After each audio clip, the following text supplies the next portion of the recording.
ನಮಸ್ಕಾರ ಎಲ್ರಿಗೂ. ಹೇಗಿದ್ದೀರಾ? ಚೆನ್ನಾಗಿದ್ದೀರಾ ಅಂತ ಭಾವಿಸ್ತೀನಿ. ನೋಡಿ, ಒಂದು ಒಳ್ಳೆ ರೆಮಿಡಿ ತೊಗೊಂಬಂದಿದ್ದೀನಿ. ಅದು ರೆಮಿಡಿ ಏನಪ್ಪ ಅಂದರೆ, ಸಮ್ಮರಲ್ಲಿ, ಬೇಸಿಗೆ ಕಾಲದಲ್ಲಿ ಅಥವಾ ಬಾಡಿನೇ ಹೀಟ್ ಇರುತ್ತೆ ಅಂದ್ಕೊಳ್ಳಿ ಯಾರ್ದಾದ್ರೂ. ಅಂದರೆ ಕಾಮನ್ನಾಗಿ ಕೆಲವೊಬ್ರು ಬಾಡಿ ಹೀಟ್ ಇರುತ್ತಲ್ಲ, ಅಂಥವರಿಗೆ ಒಂದು ಒಳ್ಳೆ ರೆಮಿಡಿ ತೊಗೊಂಬಂದಿದ್ದೀನಿ. ಅದು ಹೇಗೆ ಮಾಡೋದು, ಅದು ಹೇಗೆ ಕುಡಿಯೋದು, ಅದು ಪದಾರ್ಥಗಳು ಏನೇನು ಹಾಕಬೇಕು ಅದರಲ್ಲಿ, ಅದು ಜ್ಯೂಸ್ ಅಂದ್ಕೊಳ್ಳಿ, ಲಿಕ್ವಿಡ್. ಅದು ಹೇಗೆ ಮಾಡೋದು ಅಂತ ಮುಂದೆ ನೀವು ನೋಡ್ತಾ ಹೋಗಿ. ವಿಡಿಯೋನ ಎಲ್ಲೂ ಸ್ಕಿಪ್ ಮಾಡಿದೆ ನೋಡಿ, ಅಂದರೆ ನಿಮಗೆ ಕರೆಕ್ಟಾಗಿ ಗೊತ್ತಾಗುತ್ತೆ. ಎಂಥದೇ ಹೀಟು ಬಾಡಿ ಇದೆ ಅನ್ನೋರಿಗೆ ಇದು ಒಳ್ಳೆ ರೆಮಿಡಿ ಅಂತಲೇ ಹೇಳ್ತೀನಿ ನಾನು. ಇದು ಕುಡಿತಾ ಬನ್ನಿ, ನಿಮ್ಮ ಹೀಟೆಲ್ಲ ಹೋಗಿ ಆರೋಗ್ಯವಂತರಾಗಿರ್ತೀರ. ಎಲ್ಲೂ ಸ್ಕಿಪ್ ಮಾಡಬೇಡಿ ವಿಡಿಯೋನ, ದಯವಿಟ್ಟು ಕಂಟಿನ್ಯೂ ಆಗಿ ನೋಡಿ. ನಾನು ಸ್ಟೆಪ್ ಬೈ ಸ್ಟೆಪ್ ಹೇಳ್ಕೊಡ್ತೀನಿ. ದೇಹದ ಉಷ್ಣತೆಯನ್ನು ಕಡಿಮೆ ಮಾಡುವ ಒಂದು ರೆಮಿಡಿ ತಯಾರು ಮಾಡ್ತಾ ಇದ್ದೀನಿ. ಅದಕ್ಕೆ ಬೇಕಾಗುವ ಪದಾರ್ಥಗಳು ನೋಡ್ರಿ. ಇದು 100 ಗ್ರಾಮ್ ಕಲ್ಸಕ್ಕರೆ ಇದೆ. 100 ಗ್ರಾಮ್ ಕಲ್ಸಕ್ಕರೆ,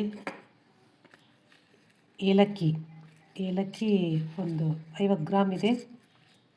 50 ಗ್ರಾಮ್ ಏನು ಬೇಕಾಗಲ್ಲ ಏಲಕ್ಕಿ. ಅದಕ್ಕೆ ಬೇಕಾಗುವ ಪದಾರ್ಥಗಳು: ಮೊಸರು. ಇಷ್ಟು 3 ಪದಾರ್ಥದಿಂದ ನಮಗೆ ದೇಹದಲ್ಲಿರುವ ಉಷ್ಣತೆಯನ್ನು ಕಂಟ್ರೋಲ್ ಮಾಡುವ ಶಕ್ತಿ ಇದರಲ್ಲಿ ಯಥೇಚ್ಛವಾಗಿದೆ. ಬನ್ನಿ, ಈ ಕಲ್ಸಕ್ಕರೆನ ಸ್ವಲ್ಪ ಜಜ್ಜಿಕೊಂಡು ಪೌಡ್ರ್ ಮಾಡ್ಕೊಂಡು ಬರೋಣ. ಕಲ್ಸಕ್ಕರೆ ಜೊತೆಗೆ ಏಲಕ್ಕಿ ಎರಡೂ ಸೇರಿಸಿ ಪೌಡ್ರ್ ಮಾಡ್ಕೊಂಡು ಬರೋಣ. ಕಲ್ಸಕ್ಕರೆನ ಜಜ್ಕೊಂಡಿದ್ದೀನಿ, ಕವರಲ್ಲೇ ಜಜ್ಕೋಬೇಕು, ಆದರೆ ಆ ಕಡೆ ಈ ಕಡೆ ಇದಾಗಲ್ಲ ಅಂತ. ಇದನ್ನು ಕಟ್ ಮಾಡ್ಕೊಳ್ಳೋಣ. ಒಂದು ಮಿಕ್ಸಿ ಜಾರಲ್ಲಿ ನಾನು ಒಂದು ಗ್ಲಾಸಿಗೆ ಎಷ್ಟು ಬೇಕೋ ಅಷ್ಟನ್ನೇ ಮಾತ್ರ ಮಾಡ್ತಾಯಿದ್ದೀನಿ.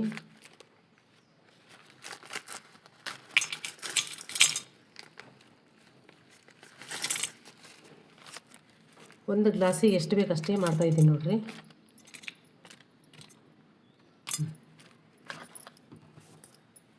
ನೋಡಿ, ಇಷ್ಟು 1-2 ಸ್ಪೂನ್ನಷ್ಟು ತೊಗೊಂಡಿದ್ದೀನಿ. ಇದಕ್ಕೆ 2 ಏಲಕ್ಕಿ ಸಾಕು, 2ರಿಂದ 3 ಏಲಕ್ಕಿ. ನೋಡಿ, 3 ಏಲಕ್ಕಿ ಸಾಕು. 1, 2, 3. ಓಕೆನಾ? 3 ಏಲಕ್ಕಿನ ಸೇರಿಸಿ ಮಿಕ್ಸಿ ಮಾಡ್ಕೋಬೇಕೀಗ. ಮಿಕ್ಸಿ ಮಾಡ್ಕೊಂಡು ಬರ್ತೀನಿ.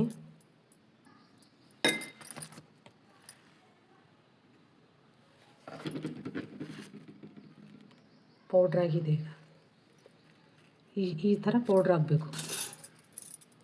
ನೋಡಿ ಎಷ್ಟು ಸಣ್ಣಗಿದೆ, ಕಾಣಿಸ್ತಿದೆಯಲ್ಲ?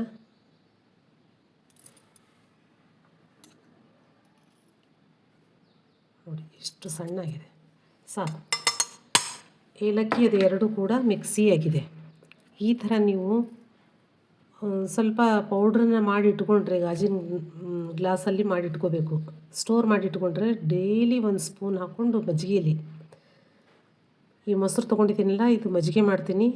ಈ ಮಜ್ಜಿಗೆಗೆ ಹಾಕ್ಕೊಂಡು ಡೈಲಿ ಕುಡಿಯೋದ್ರಿಂದ ಒಂದು 7 ದಿವಸ ಕುಡಿಯೋದ್ರಲ್ಲಿ ನಿಮ್ಗೆ ಎಂಥ ಹೀಟ್ ಇದ್ದರೂ ಕೂಡ ಹೋಗಿಬಿಡುತ್ತೆ. ಅದು ಉಷ್ಣತೆ ಫುಲ್ಲು ನಾರ್ಮಲ್ ಆಗಿಬಿಡ್ತದೆ. ನಾನು ಇದೊಂದು ಬೌಲ್ಗೆ ಸರ್ವ್ ಮಾಡ್ಕೋತೀನಿ.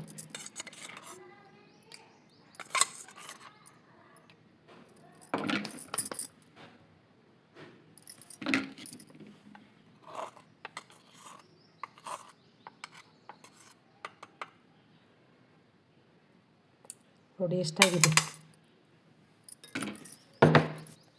ಕಾಣಿಸುತ್ತಲ್ಲ? ಇಷ್ಟು ಪೌಡ್ರಾಗಿದೆ ನೋಡಿ. ನಾನು 1 ಗ್ಲಾಸ್ ಅಂದ್ಕೊಂಡೆ, 2 ಗ್ಲಾಸ್ ಆಗುತ್ತೆ ಇದರಲ್ಲಿ. ಈ ಮಿಕ್ಸಿ ಜಾರಲ್ಲಿ ಸ್ವಲ್ಪ ಮೊಸರು ಹಾಕಿ ಸ್ವಲ್ಪ ಮಜ್ಜಿಗೆ ಬೀಟ್ ಮಾಡ್ಕೊಂಡು ಬರ್ತೀನಿ.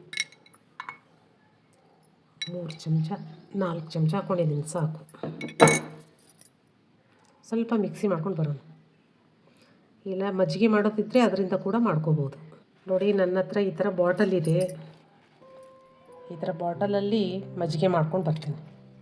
ನಿಮ್ಮ ಮುಂದೆ ಮಾಡ್ತೀನಿ ನೋಡಿ, ತೋರಿಸ್ತೀನಿ. ಈ ಥರ ಬೌಲ್ ಇರುತ್ತೆ ಇದು. ಇದರಲ್ಲಿ ಮಜ್ಜಿಗೆ ಮಾಡ್ತೇನೆ.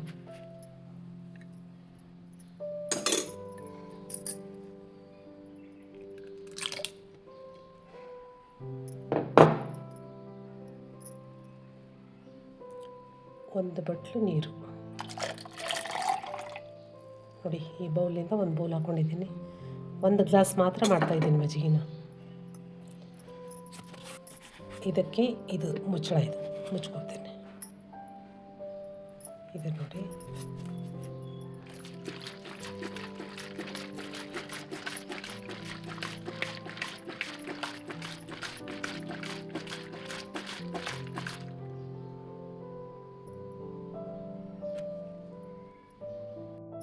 ಸೇಮ್ ಮತ್ತು 3 ಸ್ಪೂನು ಮೊಸರು ಮತ್ತು 1 ಬಟ್ಲು ನೀರು ಹಾಕ್ಕೊಂಡು 2 ಗ್ಲಾಸ್ ಹಾಕಬೇಕು. ಆ ಥರ ನಾನು ಮತ್ತೆ ಎಕ್ಸ್ಟೆಂಡ್ ಮಾಡ್ಕೊಂಡಿದ್ದೀನಿ. 2 ಗ್ಲಾಸ್ ಮಾಡ್ತೀನಿ ನೋಡ್ರಿ.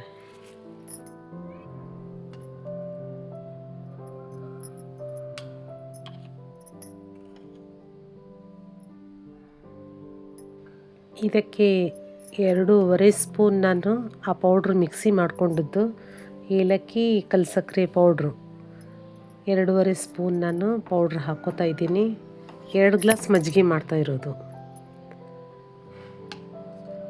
2.5 ಸ್ಪೂನ್ ಹಾಕ್ಕೊಂಡಿದ್ದೀನಿ ನೋಡ್ರಿ. ಮತ್ತು ಇನ್ನೊಂದು ಸಲ ಅದಕ್ಕೆ ಶೇಕ್ ಮಾಡಿ ಇಡ್ತೀನಿ. ಚೆನ್ನಾಗಿ ಮಿಕ್ಸ್ ಆಗಬೇಕಲ್ಲ.